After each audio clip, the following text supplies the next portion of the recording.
है भाषा, उसे हम विद्वान लोग भाषा न मान करके उसे बोली मानते हैं।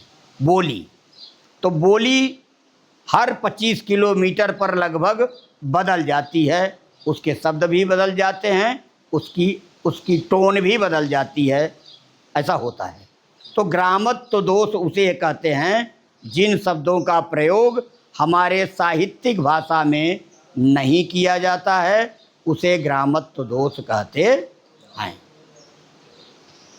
रावण गांव में कहा जाता है ना, रावण है क्या? रावण, हाँ रावण है, उसको क्या हम पढ़ते हैं, कहते हैं वहाँ गांव में रावण। धान कट रही है, धान शब्द पुल्लिंग है, धान कट रहा है। हाथी जा रही है, हाथी जा रहा है, क्योंकि हाथी शब्द पुल्लिंग है।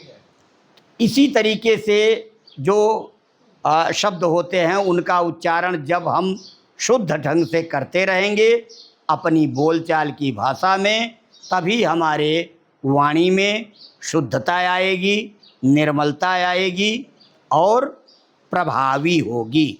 हमारी भाषा प्रभावी तब होगी जब हम प्रत्येक वर्ण का उच्चारण जैसी उसकी प्रकृति है उसके अनुसार जब करेंगे, तभी उसका प्रभाव पूर्ण रूप से सुनने वाले पर पड़ेगा।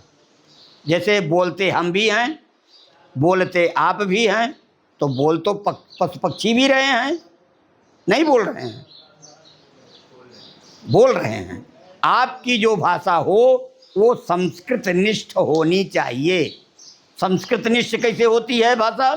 कोई भी भाषा हो, चाहे वो आंग्ल भाषा हो, चाहे हिंदी हो, चाहे संस्कृत हो, वो व्याकरण निबद्ध होने पर वो संस्कृत हो जाती है। संस्कृत किसे कहते हैं? सुकृतम संस्कृतम। जो अच्छा किया जाए वही संस्कृत है।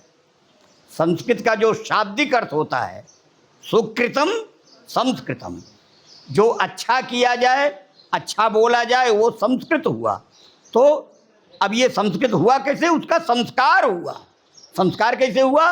राम शब्द है, राम क्या है? शब्द है।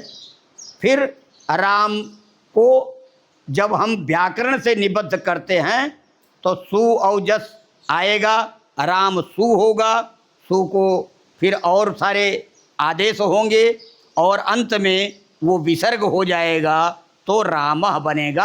अब ये संस्कृत हो गया, अब यह शब्द संस्कृत हो गया। पहले क्या था?